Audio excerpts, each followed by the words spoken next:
Simula sa Martes, May 12, tataas ang presyo ng gasolina habang bababa naman ang presyo ng diesel batay sa unang 3 araw ng trading sa world market. Sinabi ng mga kumpanya ng langis na ang diesel ay mababawasan ng 5.20 pesos kada litro habang ang gasolina naman ay tataas ng 2 pesos per liter. May bawas din sa kerosene na 6.70 kada litro. Nasa Cebu na ang lahat ng pinuno at kinatawan ng Southeast Asia para sa ASEAN Summit 2026.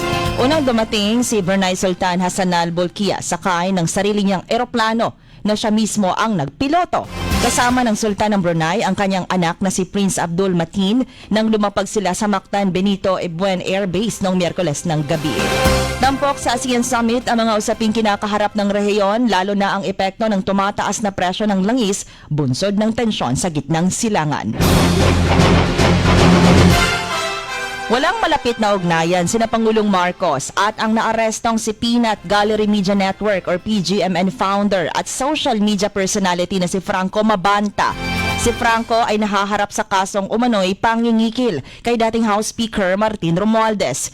Giit ni Palace Press Officer Claire Castro na hindi kailanman nagsama sa official o social event ang Pangulo, First Lady Liza at si Mabanta. Gayunman, hindi niya sinasagot ang tanong ng media tungkol sa pa-birthday ni PBBM kay Mabanta na kalat ngayon sa social media. Dagdag niya si dating Pangulong Duterte ang kaibigan ni Mabanta.